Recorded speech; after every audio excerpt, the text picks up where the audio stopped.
리액션 하지 말고 액션하라. 적극적이라는 말의 굉장히 중요한 함의는 뭐냐면 판단 중지를 뜻합니다. 내 욕망은 뭐지? 내가 정말로 원하는 것이 무엇인가? 나는 시간 부자인가? 나이 든 세대가 젊은 세대랑 어떻게 그 갭을 줄일 것이냐?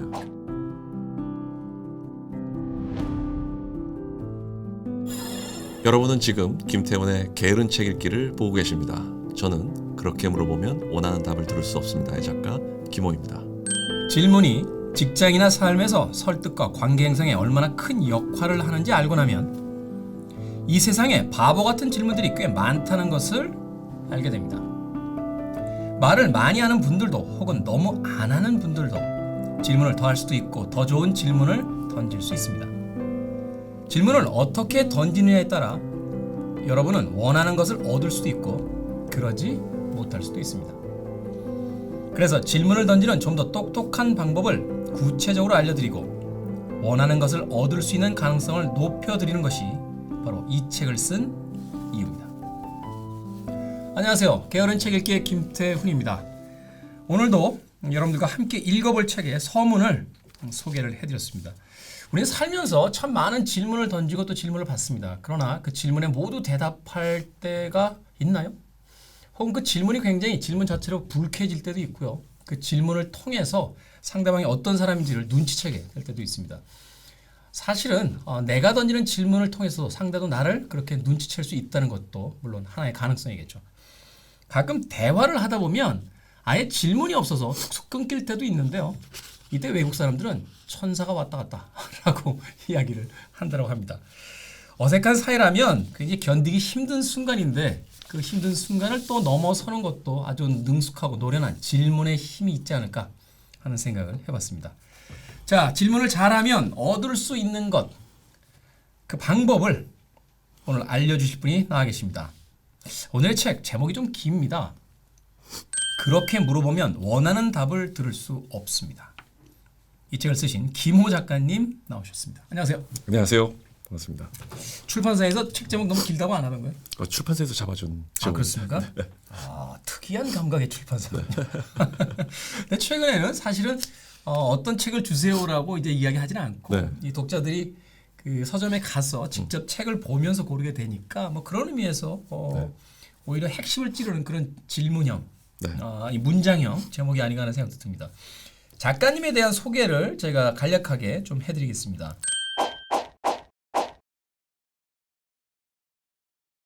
자, 작가님에 대한 소개를 이쯤에서 좀 마무리를 하고요. 이제 책에 대한 이야기를 좀 여쭤보도록 하겠습니다.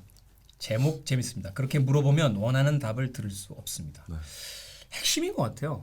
우리가 흔히 특히 저처럼 이제 인터뷰를 주로 하는 어떤 직업을 가지고 있는 사람들을 보게 되면 정말 제 딴에는 진심을 다해서 이야기를 드렸는데 질문을 드렸는데 전혀 엉뚱한 대답이 나오거나 오늘 그런 얘기 벌어지지 말아야 할 텐데. 또는 그 의도치 않게 그 질문이 질문으로 쓰면 그냥 툭하니 끊어져 버릴 때가 있거든요. 네, 그렇죠. 그래서 사실은 이런 책이 나오면 좀 좋겠다라는 생각을 했었는데 그때 마침 작가님이 이제 책이 도착을 했습니다. 너무 다행입니다. 수많은 주제 중에 네. 질문을 통해서 책을 쓰신 이유가 있으실 것 같아요. 뭐 단순하게 그냥 말 잘하는 법, 뭐 나를 표현하는 방법, 뭐 이런 쪽에 어떤 그 포커싱도 있을 수 있는데 질문이라는 그 단어를 선택하신 이유가 뭘까요? 아주 쉽게 말씀을 드리면 제가 밥 벌어먹고 사는 도구가 사실은 질문이거든요.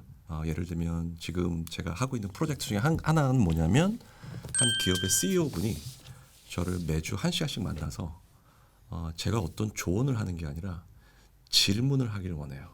그리고 자신의 의견과 반대 서기를 바랍니다.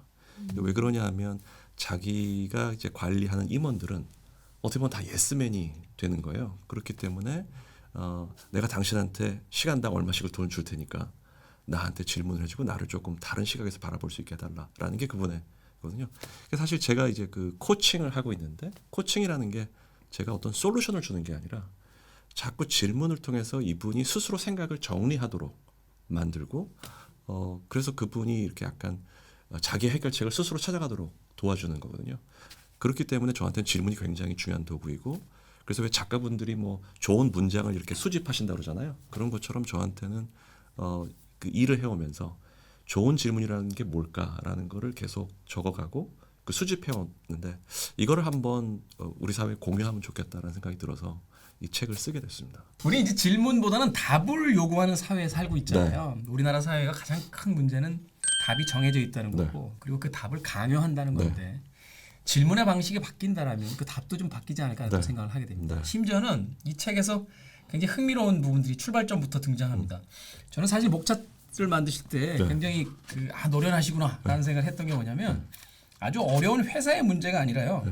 먹고 사는 데 도움이 되는 이유가 이제 일부의 제목이고, 그다음이 바로 질문의 기술은 연애의 기술이다라고 해서 저희들을 이렇게 훅 키웁니다. 아시면서. 여기에 보면 이제 그 여러 실험들을 통해서 얻어낸 결과값이 질문자가 더 호감을 얻게 된다. 그렇죠. 그것이 이성적인 관계에 있어서 연애적인 감정에 있어서 더 많은 호감을 얻게 된다. 그렇죠. 질문을 많이 할수록. 그렇죠. 이야기를 하고 있습니다. 질문자가 더 많은 호감을 얻는다. 이게 어떤 의미입니까? 그 실험에서는 이제 그 한쪽 그룹에다가는 4개 이상의 질문을 못하게 하고요. 한쪽 그룹은 이제 9개 이상을 하도록 했었을 때, 이 질문을 많이 한 사람에 대해서 그 질문을 받은 사람이 훨씬 더 호감을 느낀다라는 게 이제 입증이 된 건데요. 그 이유는 질문을 한다라는 건 사실은 저 사람이 내 이야기에 귀를 기울여 주고 있구나, 나한테 관심을 갖고 있구나라는 거요. 그러니까 사실은 질문의 기술은 그 리스닝하고 굉장히 밀접한 연관이 있습니다. 우리가 뭐 소통을 잘해야 된다는 얘기를 우리 사회에서 굉장히 많이 하는데, 소통을 잘한다라는 건 기본적으로 읽기, 쓰기, 듣기, 말하기인데 그 중에서 가장 하이 레벨 스킬은 사실은 듣기거든요. 근데 듣기라는 건 남이 이야기할 때 그걸 잘 듣는다는 게 아니라 선생님께서 이렇게 인터뷰 하시는 것처럼 질문을 해서 그 사람 속에 있는 이야기를 끄집어내는 거거든요. 그렇기 때문에 호감도가 올라갔고, 그 연구에서 제가 가장 흥미로웠었던 부분은 사람들은 질문의 횟수가 호감도에 미친다는 영향을 전혀 몰랐어요. 전혀 몰랐다. 그렇기 때문에 더 파워풀한 거죠. 그렇죠? 그러니까 이 사람이 무슨 기술을 쓴다 이게 아니라 질문을 많이 하면 뭔지 모르겠는데 그 사람에 대해서도 호감을 갖게 된다는 거죠. 그래서 그런 차원에서 그 연구는 굉장히 의미가 있는 연구였습니다. 질문을 더 많이 하는 것이 호감을 더 일으킨다는 것을 모르고 있기 때문에. 그렇죠. 더 파워풀하죠. 물론 지식적인 거를 채우기 위해서 하는 질문도 있지만 이게 사실은 굉장히 훌륭한 관계의 도구거든요. 소통의 도구이고. 그래서 그런 측면을 이 책을 통해서 좀 독자분들께 알려드리고 싶었습니다. 우리가 잘 모를 때는 사실은 거기 뭐 특별한 것이 있겠어? 라고 생각하지만 막상 그것을 본격적으로 열어보고 알아보기 시작하면 이렇게 놀라운 것이 있나라는 생각을 하게 될 때가 있는데, 이 책에 나오는 그 많은 부분들이 그렇습니다만 특히나 이 답을 통해서 상대에게 긍정적인 혹은 부정적인 이미지를 이제 연상시키게 만드는 질문법은 굉장히 인상적이었어요. 말하자면 경쟁사의 제품을 쓰고 있는 소비자를 대할 때 그렇죠. 어느 회사의 제품을 쓰고 계세요? 라고 해서 저는 A사의 제품을 쓰고 있어요. 라고 하면 그 제품의 어떤 면이 마음에 안 드셨어요? 라는 질문을 통해서 그렇죠. 이 소비자가 그 회사의 제품에 안 좋은 걸 머릿속에다 갖게 만드는 거. 그렇죠. 그래서 자연스럽게 그게 저희 회사 제품에서는 다 되는데 라고 해서 자연스럽게 그 어떤 영업의 포인트로 사용하게 되는 이런 부분들이라든지 또는 긍정의 이미지를 그 떠올리게 하는 예시를 들어주셨습니다만 면접 장소에 가서 어떤 면에서 저를 여기까지 뽑아주신 겁니까? 라는 이야기를 통해서 면접관들이 이 사람의 장점을 떠올리게 만드는 방식. 놀랍더군요. 알고 나면 바로 실전에서 쓸 수 있는 방법인데 왜 이런 걸 학교에서 안 가르쳐 주는 겁니까? 근데 책에 있는 꿀팁을 너무 많이 공개하시면 제가 책 판매 이만큼 있습니다. 책에. 저는 그래서 제 고객분들께 많이 조언하는 게 리액션 하지 말고 액션하라라는 말을 하는데요. 리액션 하지 말고 액션하라. 리액션이라는 거는 그냥 습관적으로 큰 생각 없이 하는 거거든요. 근데 이제 아까 말씀하신 것처럼 우리 경쟁사 제품을 쓰고 있는 고객분한테 근데 그걸 왜 쓰세요? 라고 이렇게 말하게 되면 이게 사실은 오히려 자기한테 더 불리해지는 거죠. 근데 조금 생각을 해서 액션을 하라는 말은 조금 생각을 해서 어떻게 질문을 하는 게 좋을까를 생각해 보면 선생님 혹시 그 쓰시는데 불편하신 점은 없으셨나요? 하게 되면 그 불편함과 자기가 갖고 온 제품상의 장점을 연결지어서 얘기할 수 있는 또 다른 기회가 생기잖아요. 그래서 조금은 그냥 습관적으로 해오던 것처럼 그냥 리액션이 아니라 약간은 생각해보고 액션을 하는데 그 생각해보기 위해서는 좋은 질문들, 좋은 문장들을 알아야 되는 것처럼 그런 좋은 질문들을 알아야 되는데 그래서 제가 이 책에서 그런 좋은 질문들을 이렇게 조금 제안해드리는 그런 역할을 했었던 것 같아요. 짐작하지 마라라고 이야기하십니다. 네. 근데 우리는 수많은 질문을 던지기 전에 네. 일단은 자기의 선입견, 자기가 알고 있는 몇 가지를 가지고 네. 짐작하고 그 사람에 대한 평가를 끝낸 상태에서 질문을 네. 시작하잖아요. 네. 짐작하지 마라. 이야기만 들어서는 뭐 우리가 엉뚱히 그럴 수 있지 그렇게 해야만 하지라고 하지만 그렇게 잘 되지 않습니다. 네. 왜 그럴까요? 그리고 또 짐작하지 않고 질문한다라는 것은 어디서부터 출발을 해야 되는 걸까요? 그렇죠. 그 저희가 active listening, 그러니까 적극적 경청이라는 표현을 쓰는데요. 그 적극적이라는 말의 굉장히 중요한 그러니까 함의는 뭐냐면 판단 중지를 뜻합니다. 판단을 중지한다. 네. 그러니까 내가 이분과 인터뷰를 하거나 혹은 대화를 할 때 내가 다 모른다라고 생각하고서는 들어야 된다는 거죠. 그러니까 사람들이 오픈 커뮤니케이션이라는 말을 굉장히 쉽게 하는데 사실 그게 쉽지 않거든요. 오픈한다라는 게 이제 자기 마음을 연다라는 거는 사실 판단을 중지한다라는 뜻인데 그렇기 때문에 이제 상사가 부하하고 면담을 하거나 대화를 할 때 보통은 부하 직원이 어떤 고민을 얘기하면 아야 그 무슨 말이 다 알아. 나도 다 겪어봤어 이렇게 이제 나오게 되는 게 이게 판단인 거죠. 그게 아니라 지금의 20대는 내가 20대 때 겪었던 거하고는 굉장히 다를 수가 있다라는 생각을 가지고 판단을 중지하고 정말 이 사람의 느낌은 어떻게 다를까라는 호기심을 갖는 것이 바로 적극적 경청에서 굉장히 중요한 거고 그렇기 때문에 그 판단을 이렇게 중지하려는 그 노력을 하는 것이 이 듣기에서는 굉장히 중요한 것 같습니다. 듣는다. 네, 결국 질문의 모든 출발은 듣는다라고 네, 하는 것인데 그렇죠. 안 듣죠. 안 듣죠. 아무도 듣지 않습니다. 이 책에서 궁극적으로는 이제 어떤 사회생활, 직장의 문제 또는 어떤 가불의 문제, 뭐 여러 가지 어떤 상황 속에서의 질문에 대한 부분들이 있습니다. 그런데 역시나 가장 인상적인 부분으로 다가오는 것은 스스로에게 이제 질문을 하는 네. 방식에 대한 겁니다. 네, 왜? 라는 질문, why라고 하는 단어가 품고 있는 그 가능성을 우리는 너무 쉽게 잊고 있었던 게 아닌가 하는 생각을 해보게 되거든요. 네. 이 질문은 왜 중요할까요? 스스로에게 하는 거요. 스스로에게 묻는. 저도 사실은 이 책을 읽고 나서 내가 나에게 질문해 본 적이 최근에 언제였지라고 생각해 보면 기억이 잘 나질 않아요. 무수히 많은 상대 혹은 세상에 다가간 질문을 던지면서도 왜 정작 주체인 나에 대해서 스스로 질문하지 않았을까? 네.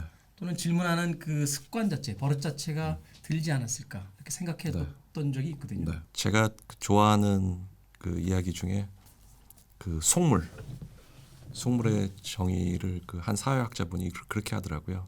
남의 욕망을 욕망하면서 정작 자기가 뭘 욕망하는지는 모르는. 네. 남들이 다 뭐 큰 아파트, 좋은 차, 뭐 좋은 학교 이렇게 하니까 다 그것만 쫓는 거죠. 사실 40대가 되어서도 많은 직장인들이 자기 살면서 뭘 하고 싶으냐라고 물어봤을 때 언뜻 얘기를 못 하는 거예요. 스스로에게 그걸 물어보지 않은 거죠. 그러니까 내 욕망은 뭐지? 라는 질문이 저는 굉장히 중요하다고 생각을 하고요. 특히나 이제 직장에 있는 동안은 뭐 정신없이 그냥 윗사람 말만 따르다가 하지만 나오고 나서는 어떻게 보면 약간 공허함을 느끼잖아요. 근데 우리는 특히 젊은 단계에서 내 욕망이 뭔지를 물어보는 게 굉장히 중요하고 또 한 가지는 나한테 지속적으로 물어보는 한 가지 질문이 있다면 그게 뭐지? 지속적으로 계속 그렇죠. 말하자면 내가 그 지점에서 벗어났는지 혹은 흔들리고 있는지를 계속 체크해 볼 수 있는 질문. 그렇죠. 그러니까 뭐 1년에 한 번이라도 새해 나한테 계속해서 물어보는 질문이 뭐지? 이런 것들이 있어야 사실은 삶이 자기가 원하는 트랙으로 이렇게 갈 수가 있죠. 그래서 그 반복해서 자기 스스로에게 물어본다라는 것이 굉장히 중요하고요. 작가님은 어떤 질문을 물어보십니까? 저는 사실은 그 아까 말씀드렸었던 내가 정말로 원하는 것이 무엇인가라는 것이고요. 그다음에 또 한 가지는 나는 시간 부자인가? 그러니까 제가 뜻하는 시간 부자라는 것은 뭐냐면 저는 제 시간을 제가 컨트롤하는 게 제 인생에서 굉장히 중요하거든요. 네. 그냥 남의 스케줄에 이렇게 휘둘리고 이게 아니라 내가 온전히 내가 원하는 것을 위해서 쓸 수 있는 시간을 많이 확보할 수 있기를 바라거든요. 그럼 몇 가지 질문들을 정기적으로 이제 물어보고 사실은 제 앞에 컴퓨터 앞에는 그게 이렇게 붙어 있거든요. 써놓은 것이. 그리고 이제 매년 초에는 그걸 한 번씩 이렇게 리뷰하고. 그래서 같은 질문을 계속 자신에게 물어보는 거는 굉장히 중요하다는 생각이 듭니다. 최근에 네. 세대 갈등 참 많습니다. 네네. 어느 시대나 세대 갈등은 있었습니다만 최근처럼 전면전의 양상으로 변하는 경우는 그렇게 많지 않았던 것 같아요. 뭐 역사적으로 본다라면 뭐 유럽의 68혁명 세대 정도가 이제 격렬했던 것 같고 또 민주화 운동 세대 때가 뭐 그랬던 것 같은데 한동안 그 세대 갈등에 대한 부분들이 그 어느 정도 봉인돼 있다 이제 갑자기 터져 나오거든요. 네. 그러면서 등장하는 여러 가지 대사들 중에 하나가 단어들 중에 하나가 바로 꼰대라는. 네. 사실 이 단어 저희가 한 30-40년 전에 썼던 건데 네. 다시 복원됐어요. 단어가 꼰대라는 단어가. 무엇이 어떤 질문의 방식들이나 대화의 방식들이 네. 그 이런 어떤 편가르기에 가장 어떤 이유가 되고 있다라고 생각을 하세요? 우선 전 세대 갈등에 대해서 한 가지 드리고 싶은 말씀은 어느 세대를 보더라도 젊은 세대가 나이 든 세대랑 잘 지내고 싶어하는 경우는 없는 것 같아요. 네. 그러니까 세대 갈등의 제가 생각하는 본질은 나이 든 세대가 젊은 세대랑 어떻게 그 갭을 줄일 것이냐 그렇죠. 이 문제인 거죠. 근데 이제 그러기 위해서는 사실은 나이 든 세대, 특히 우리 사회에서 나이 든 세대가 보통 조금 더 힘이 있는 세대일 거잖아요. 그 세대들이 젊은 세대들의 이제 이야기를 사실은 먼저 들어줘야 되는 건데 꼰대의 그 대표적인 그 커뮤니케이션 스타일은 기본적으로 말하고 더군다나 요청하지 않은 조언을 하고 이런 거죠. 그래서 그 점이 제가 보기에는 그 가장 큰 문제인 것 같고 좀 들어주는 것. 그래서 어른 세대들이 사실은 젊은 세대들에게 이렇게 질문을 한다면 조언하지 않고 저희가 실제 그 듣기 연습을 할 때 그 몇 가지 가이드라인이 있습니다. 그러니까 하나는 그 상대방한테 조금 더 집중해서 뭐 핸드폰을 본다 이렇게 하지 않고 질문으로만 대화를 한 30분 정도 끌어가게 하는 거예요. 중간에 절대로 조언하고 싶은 욕구가 생겨도 그걸 누르면서 질문으로만 계속 가는 거죠. 그렇게 하면 훨씬 더 사람들이 존중받는 생각이 들고 그러고 나면 사실은 그 젊은 세대들도 나이 든 세대들의 이야기를 들으려고 하지 않을까 이런 생각이 듭니다. 그런 말이 있거든요. People don't care how much you know until they know how much you care. 그 사람들은 내가 얼마나 알고 있는지에 대해서 별로 신경 안 쓴다는 거죠. 근데 내 말에 신경 쓰기 시작한다는 순간이 언제냐면 내가 그 사람을 정말로 진심으로 케어하고 있다는 걸 알 때부터. 근데 케어한다는 건 굉장히 추상적 개념인데 소통에서 그 케어를 보여주는 것은 사실은 질문을 통해서 관심을 보여주는 거거든요. 그래서 세대 간의 갈등을 줄이고 싶은 좀 나이 드신 분들이라면 젊은 세대들에게 진지한 관심을 갖고 질문하는 것이 중요할 거라 생각합니다.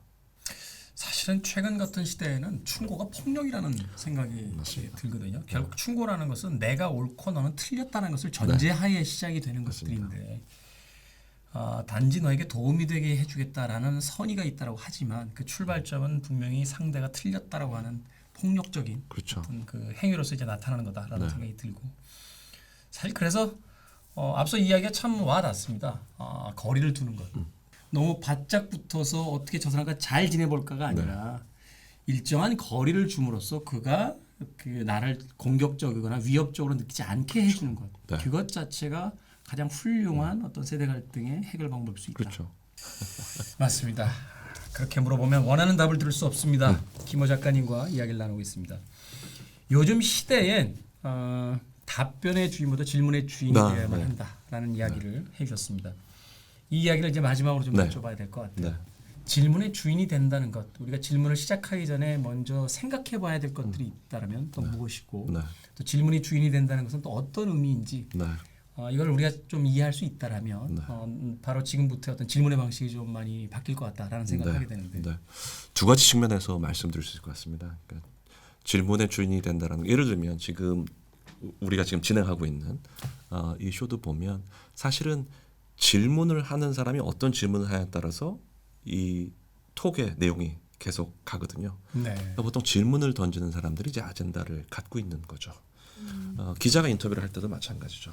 그래서 우리는 너무 이제 질문을 그냥 뭐 멍청하고 모르는 사람이 묻는 그런 것이 아니라 사실은 이 길을 이렇게 가이드해 나가는 그런 역할을 하는 것이 질문이다라는 생각을 한번 가지면 좋을 것 같고요.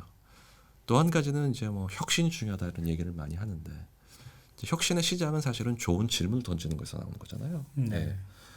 이렇게 갑자기 뭐 숙소가 모자랄 때 이런 경우 과연 어떻게 해야 될까? 뭐 이런 질문에서 뭐 에어비앤비가 시작됐다든지 그런 것처럼 사람들이 좋은 질문을 던질 수 있고 질문을 던지는 것을 두려워하지 않는 환경을 만들어주는 것이 사실은 혁신을 위한 조직 문화에서는 굉장히 중요하다고 생각합니다. 거기서 질문을 던지는 게 두려운 문화가 되면 절대 거기서는 좋은 아이디어가 나올 수가 없는 거죠. 그래서 오늘도 사실은 이렇게 대화하다 보면 약간 곁으로 새는 때도 있지만 그러면서 또 다른 아이디어들이 나오고 그러잖아요. 그런 것처럼 그 질문의 주인이 된다는 거, owner of question이 된다는 것이 앞으로의 그 창의력이 중요한 시대에서는 훨씬 더 중요하다는 말씀을 꼭 드리고 싶습니다. 창의력이 필요한 시대에 질문의 주인이 되어야만 한다는 것. 맞습니다. 제가 읽었던 어느 책에도 그런 이야기가 있더라고요. 질문하는 자가 결국은 얻게 된다라고 하는 거. 답을 준비하는 사회가 아니라 질문을 할 수 있는 사회가 됐을 때 그 사회가 좀 더 열린 사회가 될 것이고 좀 더 평등한 사회가 될 것이다. 그렇죠. 라는 이야기를 하는데 우리는 점심 메뉴를 고를 때마저도 먹고 싶은 거 먹어 나는 짜장면이라고 하는 더 이상 자신의 의견을 낼 수 없는 그런 시대를 살아온 것이 아닌가 하는 또 생각이 듭니다. 네. 오늘 그렇게 물어보면 원하는 답을 들을 수 없습니다의 김호 작가님과 함께 질문과 바로 우리들이 살아가는 세상 속에서의 이야기에 대한 이야기 나눠봤습니다. 나와주셔서 너무 감사드립니다. 감사합니다. 네. 저는 2부에 가 있겠습니다.